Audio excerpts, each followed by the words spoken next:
Next हम पढ़ेंगे कि रिफ्लेक्शन ऑफ लाइट, कि लाइट का रिफ्लेक्शन क्या होता है। तो इस हमने देखा अब तक कि किसी भी ऑब्जेक्ट पे जब लाइट गिरती है, ठीक है, तो फिर वो लाइट उस ऑब्जेक्ट से टकरा के कुछ एब्जॉर्ब हो जाती है, कुछ रिफ्लेक्ट होती है, ठीक है। तो ये जो रिफ्लेक्ट होने वाली प्रोसेस है उसको रिफ्लेक्शन ऑफ लाइट कहा गया है। और इसको हम इस तरीके से डिफाइन कर सकते हैं कि reflection is the change in direction of a wave front at an interference between two different media so that the wave front returns into the from it originated. Means जो लाइट का जो reflection है उसमें क्या होता है कि दो जो मीडियम होते हैं, मान लीजिए लाइट किसी मिरर पे गिर रही है, ठीक है, तो एयर से होती हुई मिरर पे गिरेगी तो एयर एक मीडियम हो गया, और जहाँ मिरर पे गिरती है तो मिरर उसका दूसरा मीडियम हो गया, ठीक है। रिफ्लेक्शन में दो मीडियम्स के बीच में वेव की डायरेक्शन में चेंजेस होते हैं, और जो वेव है या जो लाइट रेज हैं वो उसी मीडियम में टकरा करके उसी मीडियम में वापस चली जाती हैं जिस मीडियम से वो ओरिजिनेटेड होती हैं, जिस मीडियम से वो आती हैं उसी मीडियम में वो चली जाती हैं। दूसरा, हम रिफ्लेक्शन को इस तरीके से डिफाइन कर सकते हैं कि the bouncing back of light after falling on a surface of an object is called reflection of light. कि हम किसी ऑब्जेक्ट पे जब लाइट को फॉल करते हैं, जब लाइट को किसी ऑब्जेक्ट पे गिराते हैं तो वो लाइट है वो वापस बाउंसिंग बैक होती है उस ऑब्जेक्ट की सरफेस से। तो इसी चीज़ को रिफ्लेक्शन ऑफ लाइट कहा जाता है। किसी चीज़ का बाउंसिंग बैक होना मीन्स टकरा करके एक उछाल के साथ वापस जाना। तो the bouncing back of light after falling on surface of an object is called reflection of light. जब लाइट एक ऑब्जेक्ट है उससे टकरा करके वापस जाती है तो वो क्या होगा, बाउंसिंग बैक, और इसी प्रोसेस को कहा है reflection of light. Bouncing back of light, दूसरे शब्दों में हम कह सकते हैं कि bouncing back of light after striking a smooth surface in the same medium is called reflection. कि किसी भी ऑब्जेक्ट या स्मूथ सरफेस, किसी भी स्मूथ सरफेस पे लाइट को फॉल करवाते हैं तो वो लाइट क्या होती है, उस सरफेस से स्ट्राइकिंग होकर के बाउंसिंग बैक होती है, और सेम मीडियम में, मीन्स सेम मीडियम में जब कोई लाइट किसी स्मूथ सरफेस से टकरा करके वापस बाउंसिंग बैक होती है तो उस प्रोसेस को हम कहते हैं reflection. When light is incident object, जब हम लाइट किसी एक ऑब्जेक्ट पे गिरती है, then the object reflects a few colour of light. तो ऑब्जेक्ट होता है वो लाइट के कुछ कलर कर देता है, एंड एब्जॉर्ब अदर्स, और जो बाकी बचे हुए जो कलर है उनको क्या कर लेता है, एब्जॉर्ब कर लेता है। We see the object and its colour. तो इसी वजह से हम क्या करते हैं, हम ऑब्जेक्ट को और उसके कलर को देख पाते हैं, because of this reflection of light. Light की इस रिफ्लेक्शन की वजह से ही हम ऑब्जेक्ट और उसके कलर को देख पाते हैं। मीन्स ऑब्जेक्ट पे जब कोई भी इंसिडेंट रेज गिरती हैं, कोई भी लाइट गिरती है तो वो कुछ लाइट के कुछ कलर्स को एब्जॉर्ब कर लेगा और बचे हुए कलर्स को या रेज को रिफ्लेक्ट कर देगा, और इस रिफ्लेक्ट लाइट की वजह से ही, इन रिफ्लेक्ट रेज की वजह से ही हम किसी ऑब्जेक्ट और उसके कलर को देख पाते हैं। तो ये जो वापस रिफ्लेक्ट रेज हैं उन्हीं को हम रिफ्लेक्शन ऑफ ऑब्जेक्ट के द्वारा रेज को रिफ्लेक्ट करने की जो प्रोसेस है उसको हम कहते हैं रिफ्लेक्शन ऑफ लाइट। इसके लिए हम एक फिगर देखते हैं कि ये एक मिरर है, मीन्स एक प्लेन मिरर है, स्मूथ सरफेस है, और इधर ये जो ऐसे लाइन की हुई है, इसका मीनिंग है कि ये जो मिरर है, मिरर क्या होता है, एक ग्लास जिसके नीचे की दूसरी साइड सिल्वर की जो पॉलिश की हुई होती है, तो ये मिरर हो जाता है। तो ये जो मिरर है स्मूथ सरफेस पे जब कोई लाइट की रेज गिरती हैं, तो ये जो फॉल्स ऑन होने वाली रेज हैं, गिरने वाली जो रेज हैं, उनको बोलते हैं हम इंसिडेंट रेज। और इंसिडेंट है the ray of light which strikes the mirror is known as incident ray, कि मिरर से जो रेज स्ट्राइक करती हैं उनको क्या बोलेंगे, इंसिडेंट रेज। मीन्स मिरर पे इंसिडेंट रेज जब फॉल ऑन होंगी, गिरेंगी, तो क्या होगा, जिस पॉइंट पे ये इंसिडेंट रेज मिरर से टकराएंगी उस पॉइंट को क्या बोलेंगे, पॉइंट ऑफ इंसिडेंस। तो the point at which the incident ray strikes the mirror is known as the point of incidence. Okay, अब यहाँ से इंसिडेंट रे आई और पॉइंट ऑफ इंसिडेंस पे स्ट्राइक किया, उसके बाद यहाँ से ये रिफ्लेक्ट होगी, तो ये रिफ्लेक्ट होने वाली रे को क्या बोलेंगे, रिफ्लेक्टेड रे।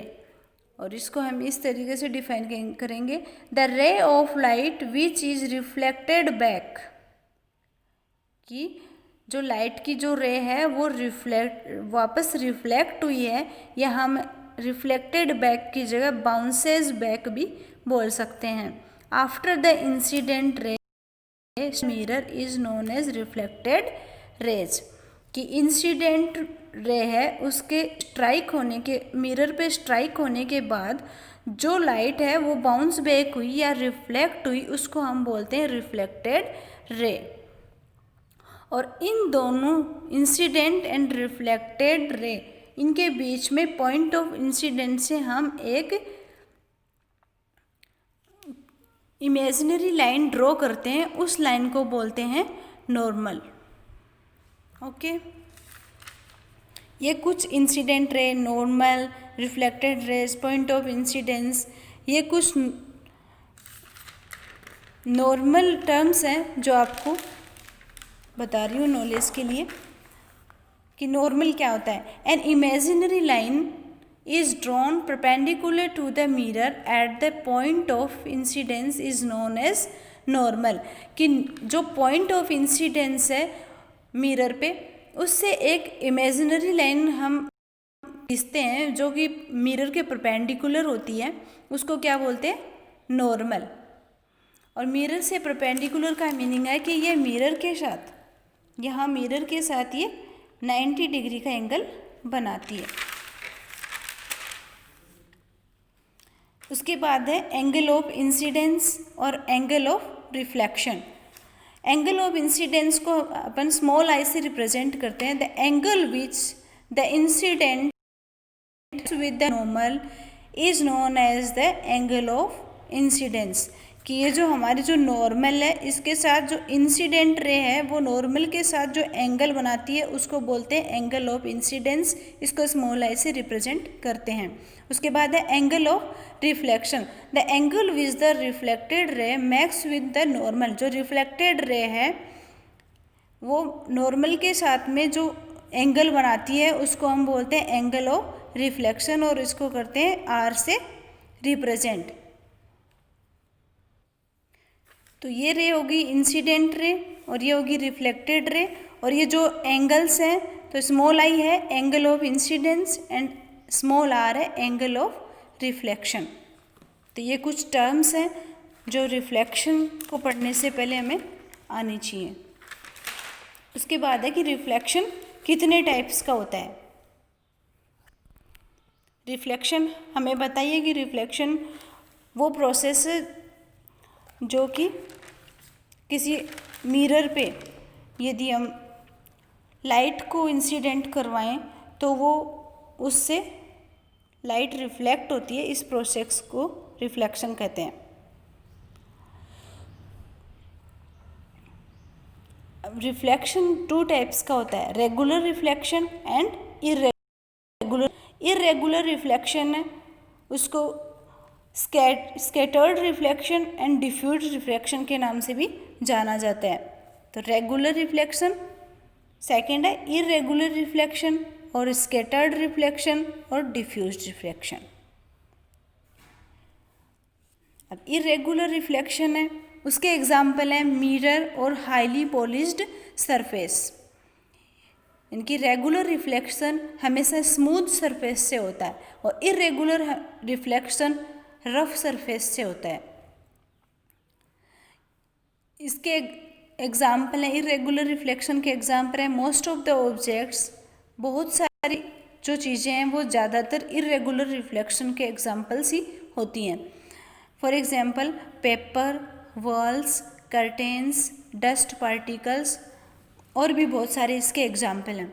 जैसे किसी रूम में यदि कोई मिरर है या हाईली पॉलिश सरफेस है, वो रेगुलर रिफ्लेक्शन का एग्जाम्पल होगी और अपने रूम में बाकी सारी चीज़ें, सारे ऑब्जेक्ट्स हैं वो इरेगुलर रिफ्लेक्शन का एग्जाम्पल होंगी।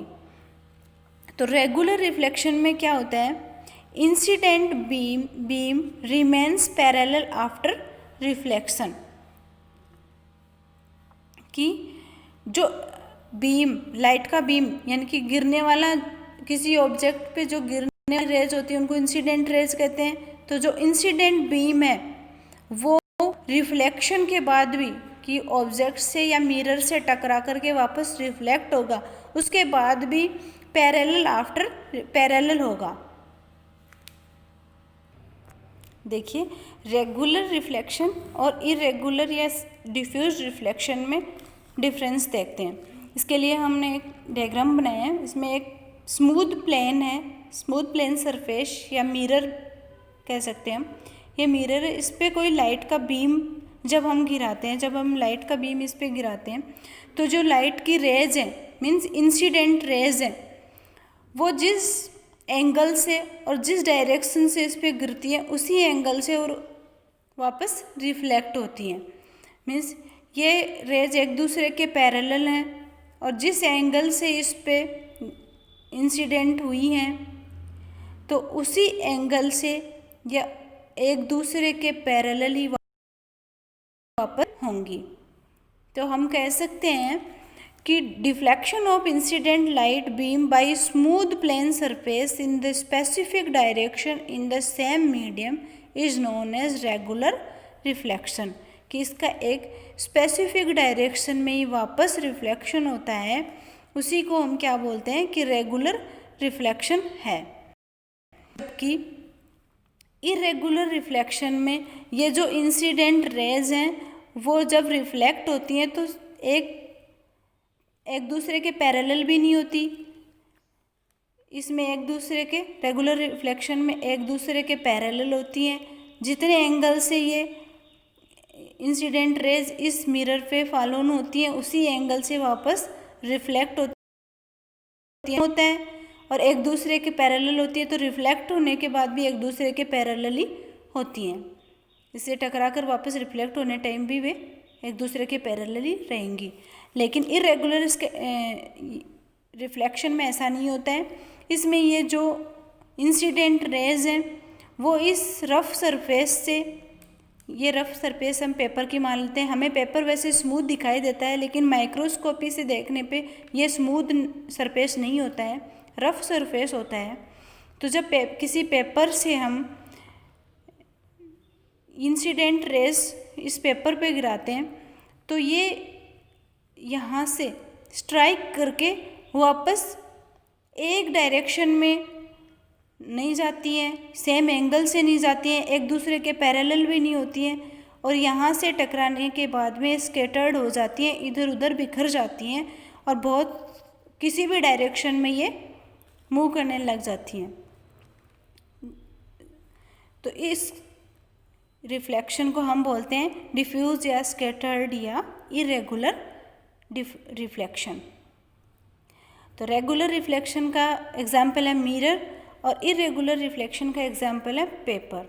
तो इरेगुलर रिफ्लेक्शन को हम ऐसे डिफाइन कर सकते हैं कि scattering of light in all direction in the same medium by rough surface is known as diffused और स्कैटर्ड रिफ्लेक्शन, कि उसी सेम मीडियम में जो लाइट है वो अलग अलग डायरेक्शन में स्कैटर्ड हो जाती है किसी भी रफ सरफेस से टकराने के बाद में, तो इसको बोलते हैं डिफ्यूज या स्कैटरिंग ऑफ रिफ्लेक्शन। और डिफ्यूज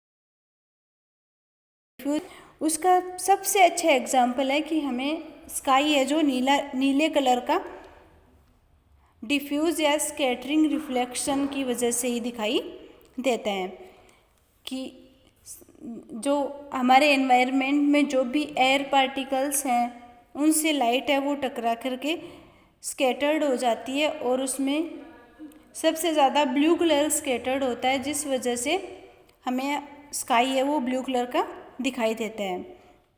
तो अब हम इस डायग्राम को देख करके हम रेगुलर और इरेगुलर जो रिफ्लेक्शन है उसके बीच में कुछ डिफरेंस लिख सकते हैं। देखिए रेगुलर रिफ्लेक्शन का एग्जांपल मिरर और हाई पॉलिश सरफेस, इरेगुलर का paper, wall, curtain, dust particle और बहुत सारे ऐसे ऑब्जेक्ट्स। तो रेगुलर रिफ्लेक्शन में क्या होता है, incident beam remain parallel after reflection, की इंसिडेंट बीम है जो रिफ्लेक्शन के बाद में भी एक दूसरे के पैरेलल ही रहती हैं, जबकि इसमें क्या होता है, incident beam is not parallel after reflection, reflection के बाद में इंसिडेंट बीम पैरेलल नहीं होता है। From a smooth plane surface where the reflected rays are parallel to each other is known as regular reflection. अभी इरेगुलर रिफ्लेक्शन की definition क्या होगी, the reflection from a rough and irregular surface in which the reflected rays are not parallel to each other is known as regular और diffused reflection, कि इसमें parallel नहीं होती हैं। और रेगुलर रिफ्लेक्शन में angle of incidence I and angle of reflection are is equal. Incidence angle और reflection का जो एंगल है आई एंड आर, ये दोनों इक्वल होते हैं, कि जितने एंगल से इंसिडेंट रेज मिरर पे गिरेंगी और वो उसी एंगल से वापस रिफ्लेक्ट होंगी। जबकि इरेगुलर रिफ्लेक्शन में इंसिडेंस एंगल और एंगल ऑफ रिफ्लेक्शन एक दूसरे के इक्वल नहीं होते हैं, ये रिफ्लेक्ट होते टाइम अलग अलग डायरेक्शन में अलग अलग एंगल से रिफ्लेक्ट होती है। इस तरीके से हमने रिफ्लेक्शन को कंप्लीट किया।